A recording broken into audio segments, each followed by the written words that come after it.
Olá pessoal, tudo bem? Professor Rodrigo do canal Biologia Minha Prova, hoje abordando um tema extremamente importante que é a gripe espanhola.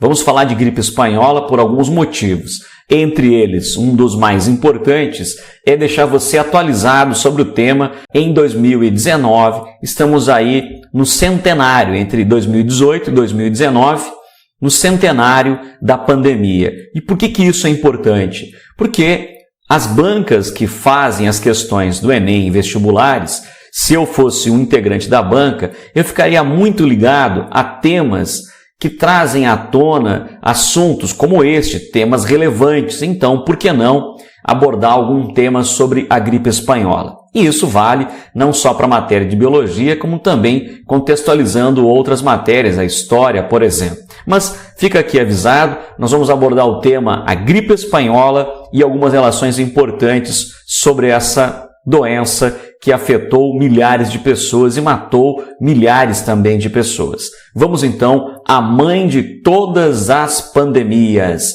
a gripe espanhola. Vamos lá. Bom, por que será que ela foi denominada a mãe de todas as pandemias? Muito simples. Nenhuma outra pandemia matou tantas pessoas quanto a gripe espanhola. Então, essa já é a razão principal para que a gente possa ficar muito ligado nesses processos de doenças infecciosas e que hoje podem ser combatidas a partir de vacinação. Então, vamos lá. O que aconteceu? No dia 4 de março, fica registrado, de 1918, um soldado da base militar de Fort Riley, nos Estados Unidos, ficou de cama com sintomas de gripe. Até então, nesse exato momento, talvez você esteja com sintomas de gripe. Milhares de pessoas certamente estão com sintomas de gripe pelo mundo. Aí tu vai dizer, professor, não tem nada a ver, isso é muito comum. Pois é, seria muito comum se não fosse um vírus qualquer. Acredita-se que este vírus teria sofrido uma mutação e teria contaminado outros animais, porcos, enfim, e teria chegado até o organismo humano a partir de mutações. Aí começa a se tratar de um vírus com uma capacidade proliferativa muito alta. A partir disso, começamos a falar da chamada gripe espanhola. Bom, o que aconteceu? Vamos observar o seguinte.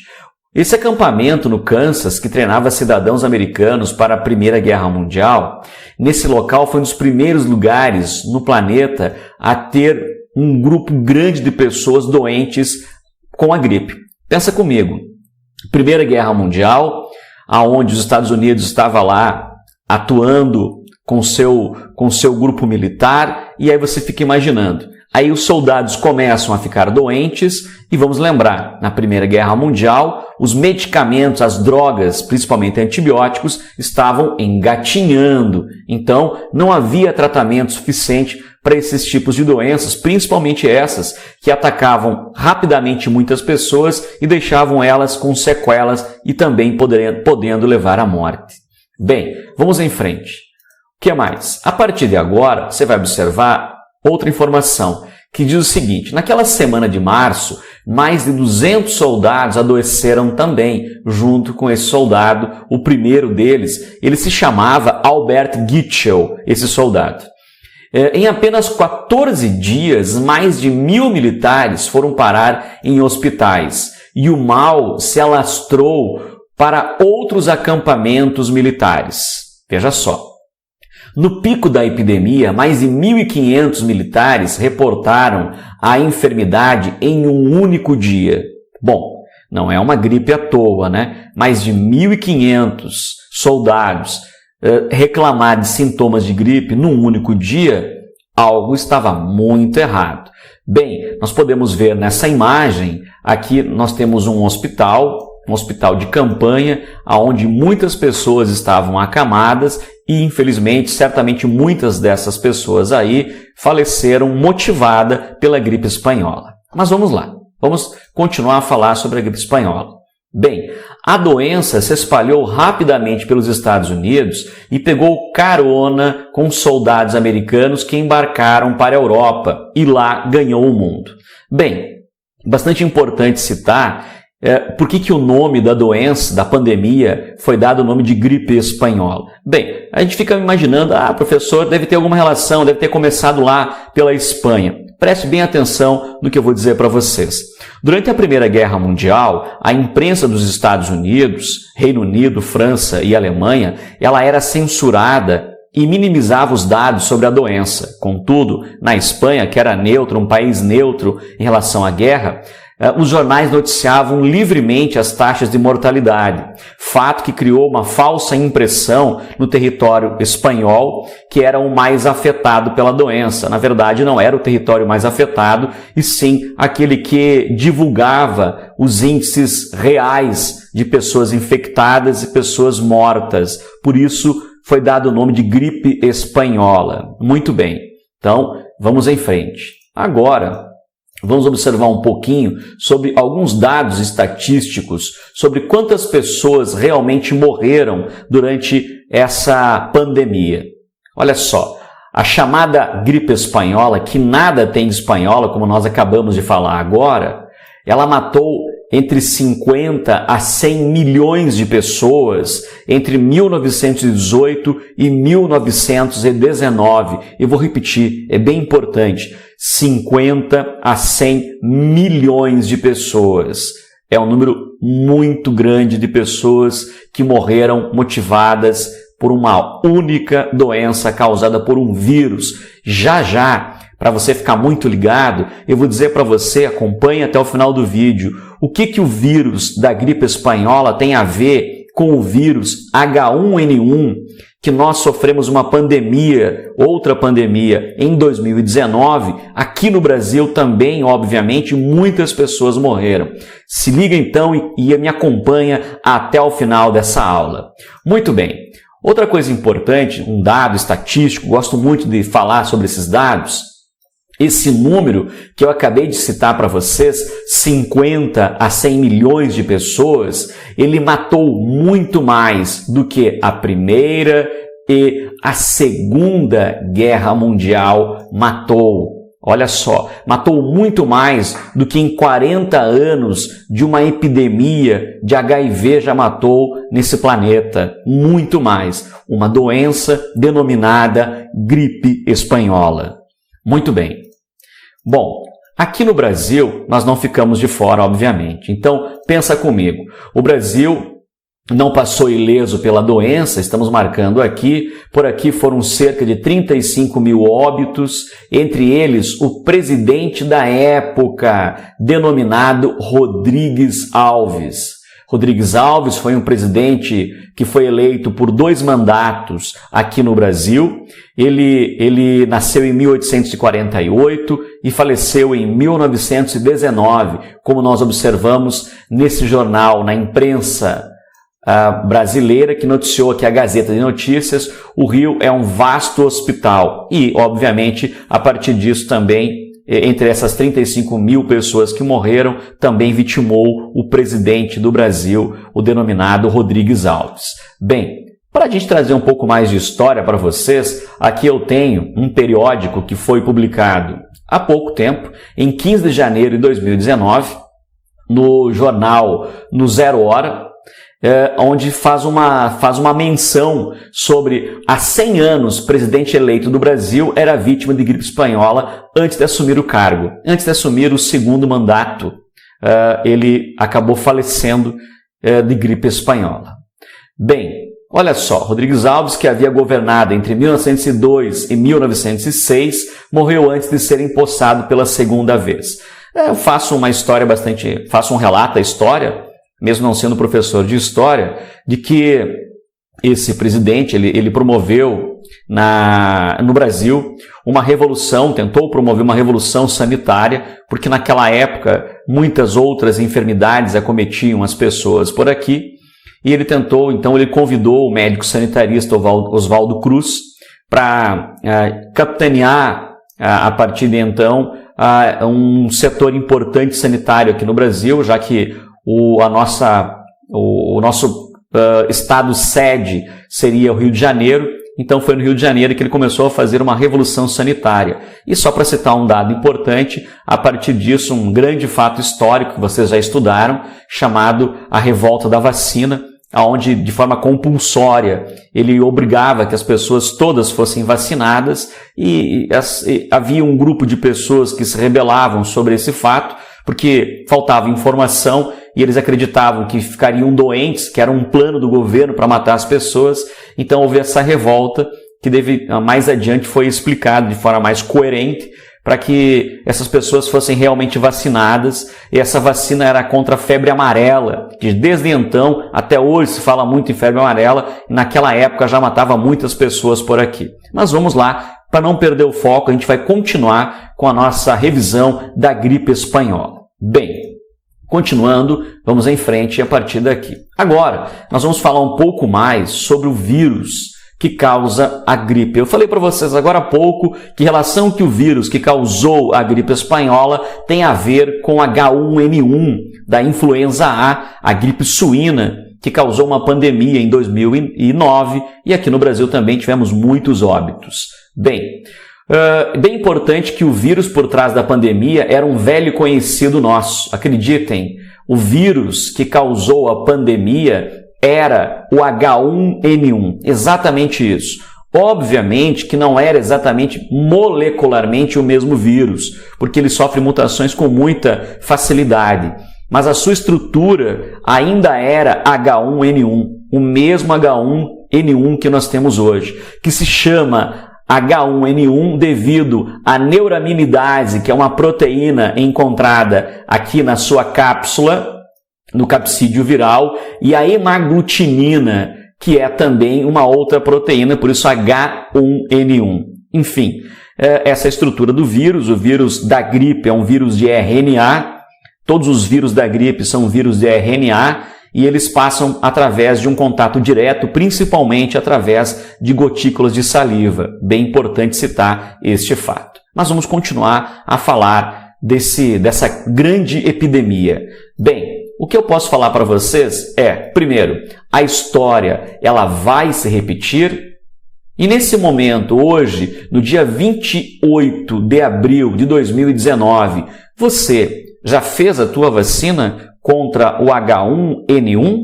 Você já fez? Você está pensando em não fazer? Você tem dificuldades em fazer a vacina, a trivalente ou a quadrivalente?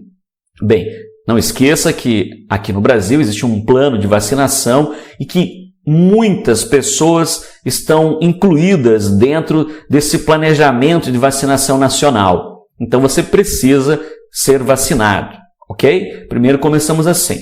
Primeiro, em 1918, vamos citar aqui, não havia antibiótico para tratar as infecções secundárias da gripe. Primeiro ponto, gripe não se combate com antibiótico. Até porque gripe é causada por vírus e antibiótico é usado para matar bactérias. Mas segundo ponto, uma pessoa com gripe fica com um sistema imunitário debilitado e bactérias que causam outras doenças podem se aproveitar e também desenvolver nessa pessoa outras patologias. Naquela época, em 1918, não havia antibióticos para combater essas infecções secundárias. Nós estamos aqui abordando se o fato da pandemia, a mãe de todas, a gripe espanhola, poderia se repetir atualmente. O que nós temos hoje que não havia naquela época? Primeiro, medicamentos. Bem, segundo, em 1919, da mesma maneira abrupta que o vírus chegou, ele sumiu. Bem, por que ele sumiu? E, claro, um tempo lá durante 1918 a 1919, nesse período aí, houve ciclos da doença e depois essas pessoas desenvolveram, quem sobreviveu começou a desenvolver anticorpos e essa doença começou a diminuir e ela praticamente cessou. 100 anos depois, temos muito mais condições de localizar, de diagnosticar e conter uma epidemia. É verdade. Biotecnologicamente, sim, é verdade. Mas hoje também temos muito mais facilidade de dissipar uma doença, ao contrário do que aconteceu lá no Fort Riley, nos Estados Unidos, com aquele soldado que contaminou todos os demais. Hoje, nós temos um fato que é a globalização. nós nos deslocamos pelo planeta de forma muito fácil. E hoje também muito mais pessoas convivem em ambientes. Então, hoje, por este motivo, seria bem mais fácil espalhar uma doença pelo planeta. Outra coisa importante, contamos com antibióticos para barrar as bactérias que se aproveitam da gripe para bombardear o sistema respiratório, como eu falei agora há pouco para vocês. Bem, seguimos um pouco mais. Agora, nós também abordaremos o seguinte, hoje dispomos de uma rede de vigilância mundial que rastreia vírus e emite alertas para prevenir surtos. Outra situação, fazemos campanhas para conscientizar as pessoas e também, bastante importante, podemos tomar vacinas. Eu vou citar aqui vacinas. Por que eu falo isso? Das vacinas. Bom, eu vou chamar a atenção para vocês de uma situação que vai aparecer aqui na tela em seguida, a respeito de um grupo, de um movimento de pessoas que estão sendo influenciadoras de outras em relação a não fazer vacina. Vamos lá, vamos ver se a gente consegue localizar isso aqui. Facilmente eu vou localizar, aí está. Bem, esse movimento, o movimento anti-vacina, vou buscar o site, aqui está, do periódico O Globo, no dia 30 de janeiro de 2019, vocês podem acessar essa informação. O movimento anti-vacina é incluído na lista de 10 maiores ameaças à saúde em 2019. Um movimento chamado Movimento Anti-Vacina. Eu vou repetir, um movimento denominado anti-vacina. Bem, primeiro, quais os propósitos de um movimento que prega a não realização de uma imunização do tipo ativa, que faz com que o teu corpo desenvolva anticorpos e previna você contra muitas doenças, entre elas H1N1, a influenza A, que nós estamos nesse exato momento, em abril de 2019, falando sobre uma campanha nacional. Então, tem que ficar muito atento em relação a fazer ou não fazer a vacina. É óbvio que a minha informação é fazer a vacina. Eu mesmo já fiz a vacina há cerca de 3 semanas atrás, lembrando que a vacina tem um tempo médio de 3 a 4 semanas para que você consiga desenvolver os anticorpos necessários para você ficar prevenido dos principais tipos de vírus que circularam e circulam nesse momento na Europa e nos Estados Unidos e em outros locais e que também vão circular aqui no nosso continente neste inverno que está se aproximando. Então, repito, bastante importante fazer vacina. Tanto importante é fazer a vacina, a gente vai continuar a falar aqui sobre a gripe espanhola, eu faço menção à lembrança que nós temos que ter da pandemia que afetou o Brasil e o mundo em 2009. Bem, esses dados são dados do Ministério da Saúde, como vocês estão vendo. Aqui os casos confirmados da doença se referem ao período de 25 de abril de 2009 a 12 de setembro do mesmo ano, de 25 de abril a 12 de setembro. Então, é claro que esses dados, se você procurar, você vai encontrar outros dados. Então, eu só peguei um dado do período de abril a setembro de 2009, ok? Do total de pessoas e casos confirmados no Brasil, 9.249 casos confirmados. Vamos aqui, casos de mortes confirmadas lá em 2009, 899. Claro que esse dado não está atualizado. Ele é um dado só para te chamar a atenção. Se você observar os números marcando aqui o nosso mapa, e afeta praticamente todos os nossos estados, todas as regiões e territórios do nosso país. Bem, e nós falamos de H1N1, que naquela época chegou rapidamente aqui ao Brasil, afetando, onde teve o primeiro óbito no estado do Rio Grande do Sul. E aí se alastra para todas as outras regiões do nosso país. Então fica a pergunta para você.